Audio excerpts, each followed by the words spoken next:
देखो, तुम उन लोगों से भी सीखा करो जो रोज़ मेहनत कर रहे हैं, रोज़ कमा रहे हैं, रोज़ खा रहे हैं और फिर रोज़ उनका ख़त्म हो जाता है, फिर अगली सुबह निकलते हैं एक उम्मीद के साथ। पर क्या वो अच्छा नहीं पहनते? क्या वो अच्छे से रहने की कोशिश नहीं करते? करते हैं ना। तो फिर जब सोच लो कि हर इंसान का पार लग रहा है तो तुम्हारा भी लग जाएगा। तो तुम्हें भी ना अच्छे नहीं, बहुत अच्छे से रहना चाहिए। और जो तुम्हारे पुराने लोग हैं, जो तुमसे प्यार करते हैं और आज तुमसे नाराज़ है सिर्फ इसलिए कि तुम उन्हें समय नहीं दे पा रहे हो ना, तो थोड़ी सी उनसे बातें करो। रोज़ एक एक इंसान से बात करते जाओ थोड़े थोड़े समय के लिए। तुम बताओगे ना कि तुम परेशान हो या फिर तुम काम में व्यस्त हो, तो वो समझेंगे, क्योंकि वो तुमसे स्नेह करते हैं। तो भागना उस समस्या का समाधान नहीं है, बल्कि बातें करो। रिश्ते तोड़ लेना आसान है, पर उसे बनाए रखने में बड़प्पन है, और तुम बनाए रखो। और फिर तुम तो वो इंसान हो जो एक पल में दूसरों की सेवा करके दिल जीत लेता है। दूसरे तुम पर प्रसन्न हो जाते हैं, तो तुम्हारे अपने तुमसे कितना प्यार करते होंगे तुम सोच लो।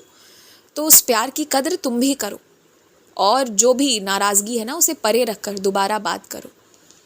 यदि कोई अहंकारवश घमंड में आकर तुमसे बात नहीं भी कर रहा है ना, पर यदि कोई उसकी ऐसी खास दिन हो, तो उसे तुम अपने तरफ से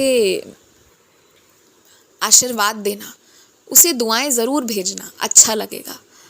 जो इंसान थोड़ा झुक जाता है ना, फिर वही बहुत आगे जा पाता है, क्योंकि जो अकड़ कर एक ही जगह खड़ा हो जाता है तो वो आगे के द्वार प्रवेश ही नहीं कर सकता। क्योंकि ऐसा हो सकता है कि कुछ रास्ते बहुत सकड़े हों और द्वार उतने लंबे ना हो कि तुम सीधे खड़े होकर जा पाओ। कुछ कुछ जगहों पर झुकते हुए ही आगे बढ़ना पड़ता है। तो वैसी जगह पर तुम ही जा पाओगे ना, तुम्हें ही जाना है। तो इसलिए थोड़ा सा झुकाव तुम्हारा रहेगा, तो उसमें कोई बुरी बात नहीं है, कोई बदनामी नहीं है। तुम्हारी कला, तुम्हारी पर ईश्वर की कृपा ही यही है कि तुम अच्छे तरीके से बात विचार करके अच्छे हृदय से सबको समझा लेते हो। तो बस उस चीज़ को बरकरार रखना।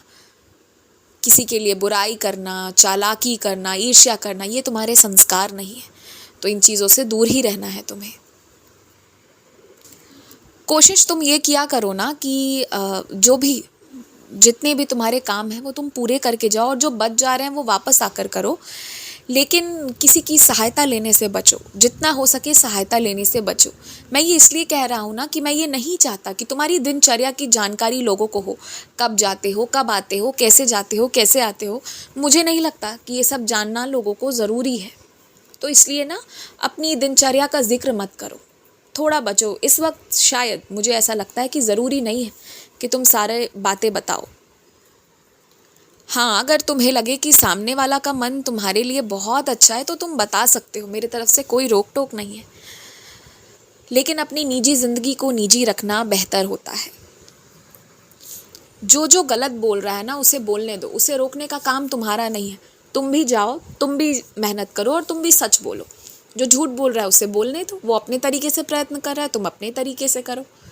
क्योंकि जीत किसकी होती है तुम्हें पता है, सत्यमेव जयते। तो फिर वही होगा। और ये याद रखना, हर कण में, हर प्राणी में मैं मौजूद हूँ, तो नफ़रत किसी से करने की ज़रूरत नहीं है। सब में मेरा अंश है। और यदि तुमने प्रेम से समझाया, प्रेम की दृष्टि से देखा, तो फिर वो इंसान तुम्हारे साथ बहुत अच्छे से पेश आएगा। क्योंकि मेरा वो अंश ना उसमें जागृत हो जाएगा जब भी तुम आवाज़ दोगे तब। क्योंकि मैं तुम्हें बहुत प्यार करता हूँ, तो तुम जहाँ मुझे पुकारोगे मैं वहाँ विराजित हो जाऊँगा। जिस इंसान के अंदर मुझे ढूंढोगे मैं वहाँ भी दर्शन दूंगा। तो ये कृपा है तुम पर, इसलिए तुम्हें ना किसी के साथ नफ़रत नहीं करना, बस प्रेम ही प्रेम करो और प्रेम ही प्रेम बरसाओ चारों ओर। खुश रहो।